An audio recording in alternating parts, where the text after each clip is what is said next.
Kemudian ia pun melihat pembagian makanan gratis untuk warga miskin dan bergegas ke tempat itu untuk mengambil makanan.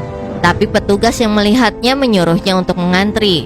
Tapi sang raja yang masih mempunyai sifat angkuh pun menolak untuk mengantri dan duduk di dekat situ. Kemudian seorang nenek duduk di dekatnya dan membawa nasi, dan si nenek melihat pemuda lalim itu melihat makanan yang dibawanya.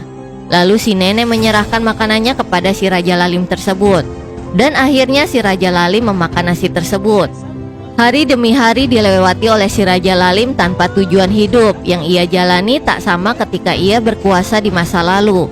Ia pun teringat omongan Brahmana kepada dirinya dan dosa-dosa yang telah dia lakukan sebelumnya.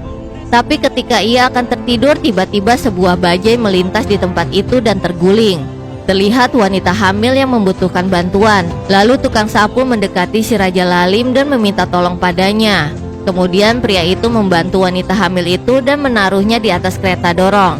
Sampai akhirnya wanita itu melahirkan di situ dan wanita tua itu berterima kasih kepadanya. Sementara di kantor polisi mereka dikejutkan oleh pria yang pernah membantunya malam itu. Dia dilaporkan karena memecahkan semua cermin orang itu. Lalu pria itu berkata kepada polisi itu ia akan ikut dengannya. Kalau para polisi itu mau membantunya mencarikan cermin besar untuk dirinya. Lalu polisi itu pun menyanggupinya. Dan mereka membawa pria itu untuk mengubah penampilannya dahulu. Dan tidak lama kemudian pria itu muncul di hadapan mereka dengan gagahnya. Mereka pun terpukau. Bahkan ketika ia berjalan, semua mata memandangnya dengan kagum kepada si raja lalim tersebut. Lanjut ke part selanjutnya ya.